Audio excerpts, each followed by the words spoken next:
Welcome to a very special episode of Life Outside the Box. This is officially the 1 year anniversary of the show. Everybody in the room, give it up for the 1 year anniversary.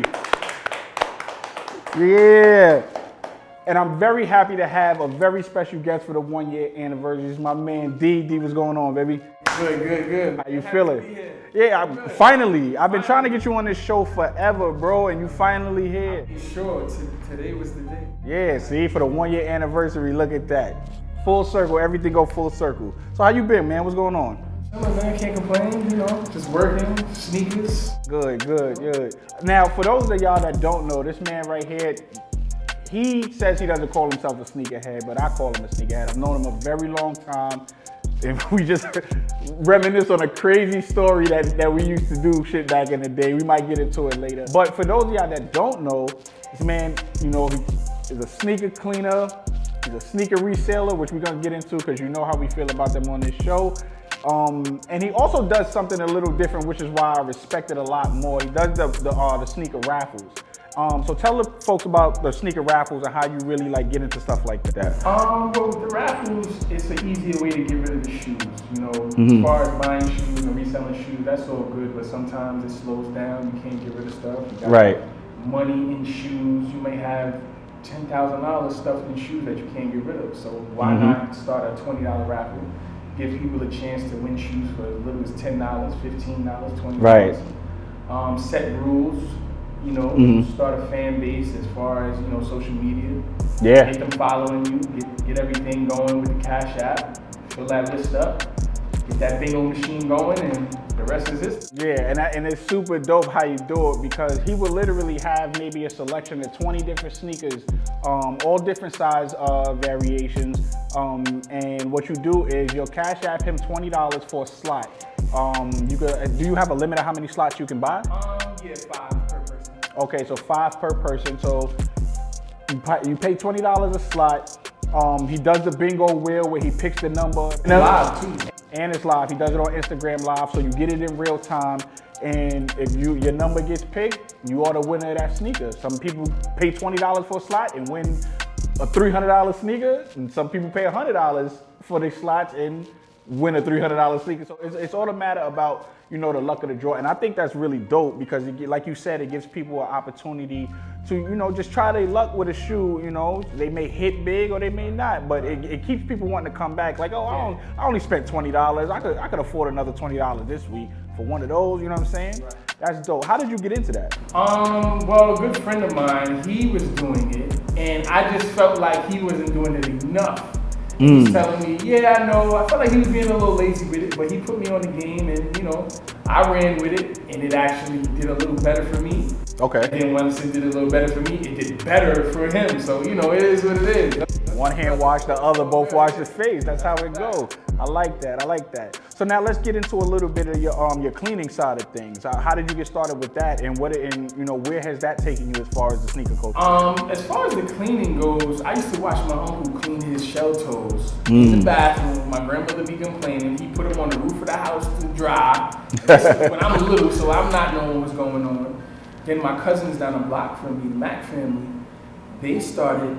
My cousins, I grew up with them, so they started paying me to clean their shoes. They was paying me $5 to clean their shoes. Okay. And then over time, I started charging more and more, and then they started advertising me to the whole neighborhood. They're calling me, oh, he the kicks cleaner. They named it, he the kicks cleaner. That's what he do. And once it became with that, it just got out of control. Right. So now everybody's coming to me to clean shoes. I put it on social media, I got an Instagram. And I don't even advertise it as much because I'm so overwhelmed with clientele. These shoes. Right. So that's just a whole nother animal in its own. I think that's really dope, really dope. Then with cleaning the shoes, you really can't you're cleaning everything. So you're not really just based on cleaning sneakers. I'm cleaning sneakers, boots, Uggs, heels, work boots, slippers, Crocs. Yeah. I mean, anything that go on your feet can be clean, so why not? Yeah, and that's a dope business to have, man. Like that's something that everybody needs, and a lot of people are lazy. Like me personally, I usually take the toothbrush to the joints. Sometimes you ain't supposed to clean certain sneakers like that. Right. But I'm still old school with it. I take the toothbrush and the dish soap and a little bit of detergent or something like, you know what I'm saying? My own little variation of soap and soak the laces and stuff like that. So I really think that's dope that you do that. And you know, I definitely throw your Instagram up so people could see. You know, I know you say you overwhelmed, but you know, you can always use a new clientele. I'm not turning away no money. Yeah, exactly. Queens get the money, you know that. Right. Yeah, that's dope. Now, as far as your sneaker history, where did it start? What was your first sneaker purchase that you made with your own money? Oh, I can't even say my own money. My grandparents and my mother and my father I've been tearing them up for years, so I can't really say my own money. I'm trying to think. All right, so what was your first sneaker that got you hooked onto the sneaker culture? This was black and red 13s. When they first came out, it's a good pair. I was in elementary, I believe. And my father really didn't even want to get them from me. I got them from the basement of the Coliseum Mall. And the Coliseum always gonna get you right. Was it called Moe's back then? I don't know. Yeah, I believe so. I believe it was called Moe's. Okay, and yeah, this is when the big guy was down there. I forgot his name, Mitch. Oh Mitch. yeah. Yes. When I was going, he was still there when I was going to Hillcrest, I think. He might have been. Yeah. Okay. 9th grade year, Hillcrest High School. Right. This is when he was there. My father was like, "Yo, these sneakers is 165." He was like pissed he had to buy them. I'm like, "We came here for them." He's like, "You told me they cost one price, but they cost." Oh yeah. The infamous price switch. Yeah. And then once that happened, I just got hooked. Like I just wanted every Jordan that came out. Of course, back then it was a little bit harder. I couldn't, so I had to hit up grandma, hit my mom's pop. Right. People don't want to be buying kids shoes every week. Listen, trust me, I know. I didn't get my first pair of Jordans until I was damn near an adult because my mom was not hearing that. Yeah. I'm not buying no Michael Jordan sneakers. You're gonna either get these Adidas or these Filas and keep it pushing. It's addictive. It's a drug. And I tell people that all the time. So my whole point of this show is because people kept asking me, like, yo, why you keep buying so much sneakers? You don't even go outside, which I really don't go nowhere. But it's more so because I love the art of it. Right. I love the combinations of colors. I love the design of a shoe, what the shoe means to me and multiple people, what era the shoe came out with, what show I seen. Like if I could look at an old Martin episode, Martin and Will had a fire sneaker game back then. And well, especially Will. Martin had a little bit of different variations with boots and stuff like that. But Will, you could look at an episode of Fresh Prince and see a pair of great fives and be like, what are those? Because they could play an episode of Martin or Fresh Prince right now, today, a rerun. And guess what? You go to StockX, the shoe done sold 10 pairs in the last 10 minutes. You go to GOAT, the shoe done sold just because that episode came on, yeah. It's gonna sell. Yeah. But see, that side of it is more the hype beast stuff. I think people. It's an advertisement. That's the advertisement side, Yeah. I think it's the more the hype beast stuff. Oh, Martin wore it, and this is in now. Now I gotta have it because I can say Martin wore it, and I got it. Look at the grapes they released with no laces. They didn't do so well. Yeah. They released a pair of grapes with no laces. You know that was Will Smith. Yeah, you know what I'm saying? That's a fact. That's a whole fact. They didn't base it on his story, but that's what. Yeah. Right. Okay, cool. So now let's get into the sneaker you bought here today, and I feel a type of way. Okay. Because they're not towards you, but because this is my favorite sneaker of all time.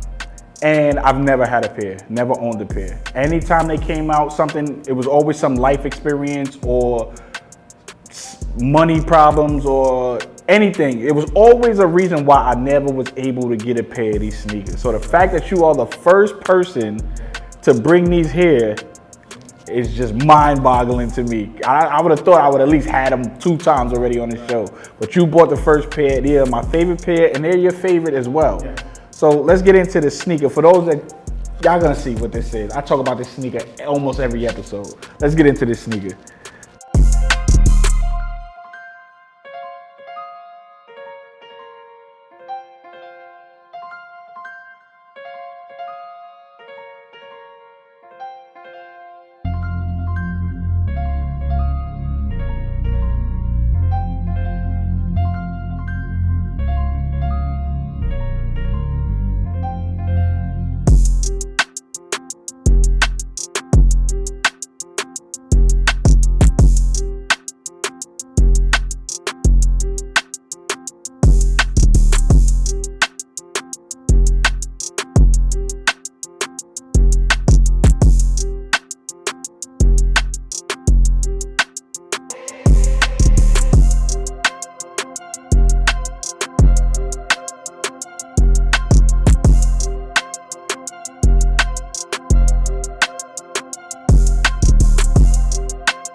So this is the sneaker that I talk about almost every episode, and these look dead stock, and not even worn. I got like 3 pairs I kept.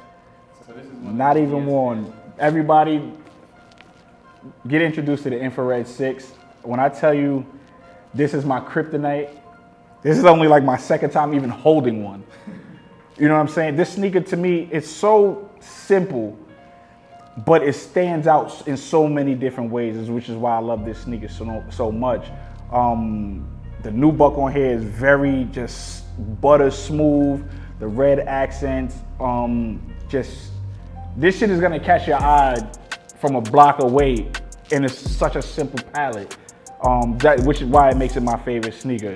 And which year are these? Because you know, infrared 6s tend to come out every so often. This is the and they change it. Okay. The infrared color, like, you know, they came Right. out with infrareds about, let's say, 3 times, right? Mm-hmm. So now, the last time they came out with year 19, I think, 2019. I had Ja, my expert. Yeah, he'll go in and figure it out. But the last pair didn't have Nike Air on the back. Right. Right. So they just had, you know, they didn't have Nike Air. So this would really mean a lot to me. Yeah. Nike Air on the back. Yeah. Now, Also, I don't ever know what you call the button on the tongue. But yeah. So 2019 was the year.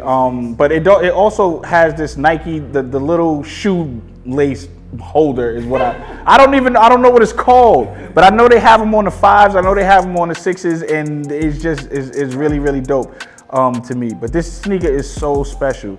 So give me a little bit of background story behind you in this sneaker. So this sneaker, I'm gonna tell you about the sneaker first. So Right. It came out in '91. The original price was $125. Mm-hmm. Wow, what a difference between now and then. Yeah. Anyway, Tinker Hartfield, he produced. The man, the myth, the legend. Right.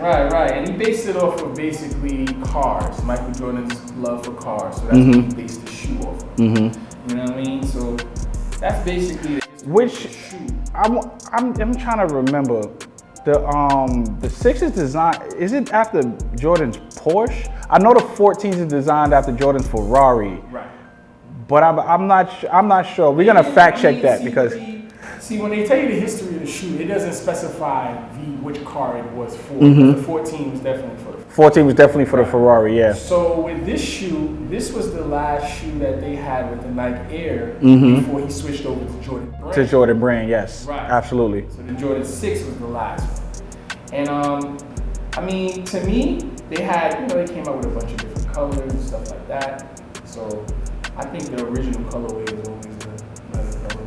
Yeah. White and red. And the Carmine's is a big one too. Oh yeah, Carmine's is definitely. I got my first pair of Carmine's last year actually, and I got them off the Humble. Like I walked in the Foot Action down the block from my crib, and I just walked in there, and them shits were sitting on the shelf. I was like, yo, y'all don't got no 10.5. He's like, why we don't? Oh, let me get those. Yeah. So that's how I got my first pair of Carmine's. But I never had a pair of infrared 6s, and just seeing them again in person, they still live up to the expectation. Now Jordan, y'all did fuck up when y'all released them infra pinks. When y'all tried to call them infrared, and that was bad juju. Don't ever do that again. Go back to that deep-rooted red color in these sneakers. What other variations of this shoe do you like? Because you got the Carolina Blues, you got the Chrome 6s that are actually about to release soon. You got the Carmines, you got the Gatorades, you got all different variations of this shoe. Which other ones are your favorite besides this infrared? Besides the infrared, another favorite? Ooh, I might have to say the Carmines. Yeah. You can't really go against, it's not other colorway that was better than this that really can compete. To me, no, not at all. Like, it's not, you know what I'm saying? And then you gotta look at the Carmines. A lot of people think the Carmines is like the original colorway too. Right, absolutely. So, because they're dominantly red, yeah. Carmines. Yeah. You think of 6s, you think of Carmines. I hear 6s, I think of infrareds, baby. And another thing I like about this shoe is when they start to get dirty, a lot of people want this to be clear. They want the bottom to be clear. I want this to yellow. Yeah, it looks better aged. I love it when it's yellow. When it oxidizes, it looks a lot better. Right, it looks Yeah. better like that. But a lot of people want that clean. They want you to do Nah, and stuff stuff. Yeah, like see that. that's people. These and ain't the sneak. These ain't sneaker Right, lovers. right, They right. sneaker wearers, Right. man. This is what I'm talking about. Certain sneakers like anything like even when you got an age sole on a pair of ones, an age sole on a pair of these. Any certain sneakers that age sole. You'd be surprised. The value of a shoe worn is better than the value of a new shoe.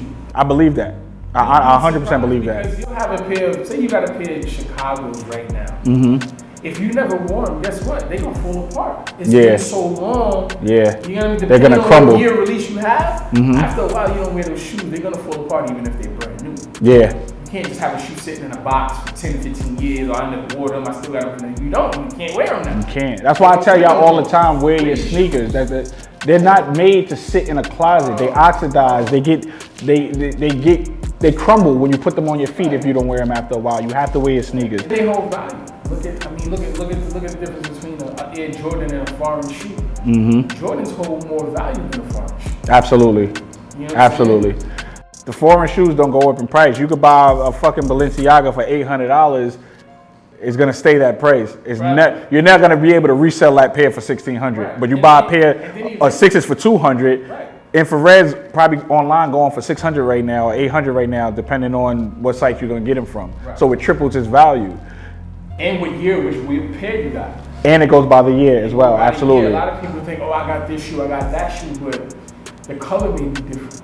Yeah, You know it's what I'm definitely saying? gonna be that different. plays a big part, even when going into seeing what the shoe is worth. You be like, oh, I got infrareds, or I got bread ones. Okay, you got bread ones. What year you got? Bread ones that came out how many times? How many times? Do you Yeah. have bread ones, or do you have The new Red's model. not the same, like, The material is not the same. The love that's put into the sneaker is not the same. It's a whole different ball game with those. So this is really dope to see. Now let's switch gears a little bit, because you are also what we hate on this show, a reseller. I wouldn't say that. I would consider myself a hustler before a reseller. Explain. I just found a way to make money without doing something illegal. You know what I'm Okay. saying? I mean, I feel that. anybody could resell shoes, but at a time and point is gonna come a time where people are gonna buy shoes from you, just knowing that they can trust you. Anybody can resell shoes, but are you selling 100% real stuff? Right. What work are you putting in? Right. If you're not out here in these malls, if you don't have receipts, if you can't validate, if people don't trust you, Mm-hmm.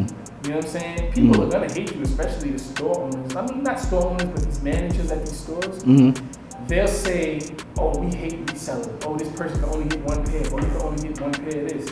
But in a way, we just went through COVID. Mm-hmm. Now everybody's a reseller's best friend.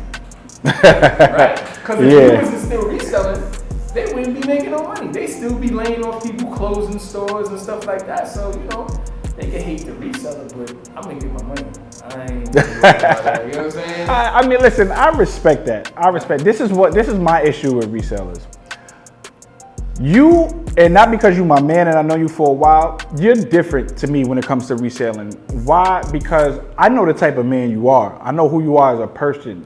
As long as I've known you, you've never been a shady dude. You've never tried to get over on people. You don't have no smut on your name in New York.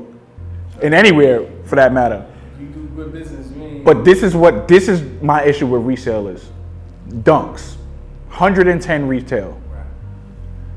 These people don't know nothing about this shoe. They don't know what this color means, why this dunk is so fly. They just know that other dunks sold for a certain amount. So they get a dunk for 110 and then they resell it for $800-900.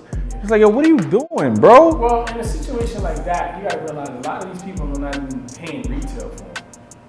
So they're paying over retail to someone. Okay, so now you're giving me a different perspective. I never thought about that. Because they're not paying retail. If a shoe's going for that much, you could find somebody at one of these stores that's backdooring. They're paying more than retail, and then they still gotta resell them. Right. So they're kind of the middleman. They gotta invest too. And then how long can they sit on them before, you know what I'm saying? Somebody have a shoe that costs $800-900. They'll tell you they want $800-900. Guess what? He got 20 pairs. He done invested all his money with the first man. Now he's sitting on 20 pairs. He can't get rid of them because nobody wants to pay that. Well, now what does he do? He runs the stock, he cashes out, he ends up being $500. He ends up making $100 over what he bought them for. But he was trying to get that $8. but he couldn't get that. All right. You get what I'm saying?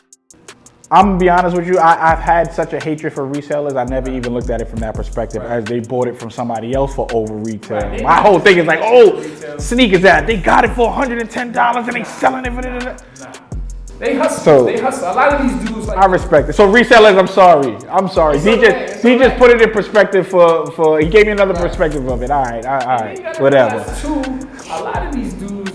I mean, you could say resellers. A lot of resellers consider themselves sneakerheads, and I really don't consider them sneakerheads. I don't at all. I don't consider myself a sneakerhead only because I don't feel like I know enough history of the sneaker game. Because you got dudes that were sleeping outside back in the days. You got dudes Very true. Theodoras. You know what I mean? It's certain things that you need to know and certain things that you never did before you consider yourself a sneakerhead.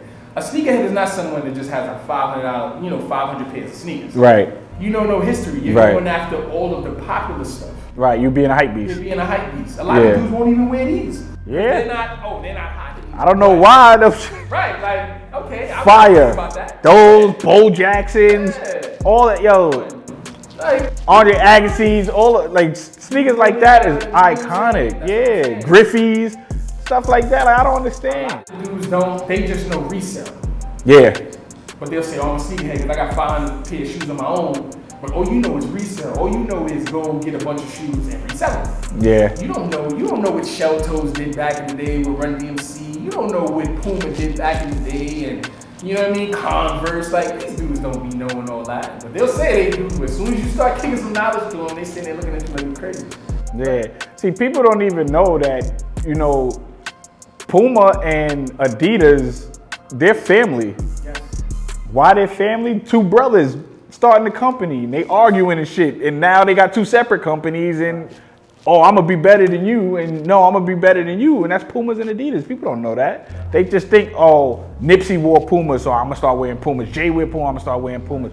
Run DMC wore Adidas, I'm gonna wear Adidas just for the nostalgia. No, bro, you gotta. We had a lot to do with the culture of it, as far as artists, as far as singers, rappers, whoever. Even with the Crocs, you got Beyonce or you got Nicki Minaj in a pair of Crocs. Now everybody's going crazy.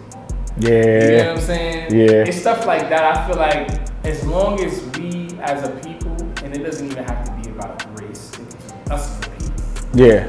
As long as we acknowledge and bring things to the light as far as the shoes, the slippers, and what Kanye is doing over there, Adidas is doing, just everything. I think he's a prime example of somebody that's just doing big. Right. I agree. Dropping stuff, it look crazy. Everybody says these are ugly. I would never wear this, but guess what? When they drop, it's sold out. Everybody wearing. They call on my phone. Yo, D, can you get these foam runners in this color? Can you get these Yeezys? But last week, y'all was on my Instagram talking about those are whack, those are trash. He's losing his mind. Yeah. He's just having fun with it. Right. You know what I'm saying? I definitely feel you on that. Super dope, bro. Super dope. So real quick, before we get out of here, like I told you before we even started, it's gonna be a hard question. Give me your top 5 sneakers of all time. Top 5 sneakers of all time. Infrared 6. Okay. Neon Air Max 95s. Okay. Union Jordan 1s. Which color? Royal. Yeah. All right. Cool. Yeah.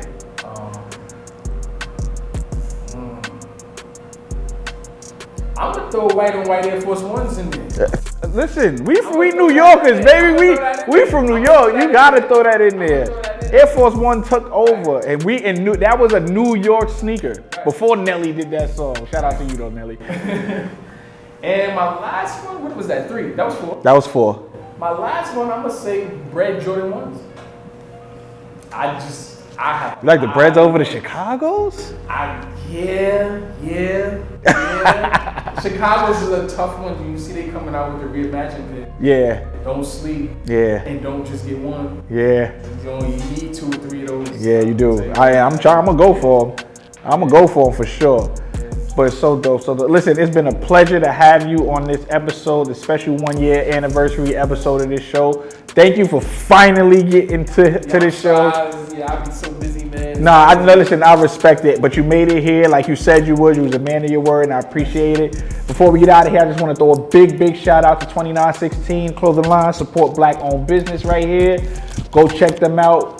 2916. This has been Life Outside the Box, 1 year anniversary episode. Thank y'all so much for supporting and subscribing and sharing on your Instagrams and everything like that. I really appreciate it. This is Extra the Director signing off, and we out.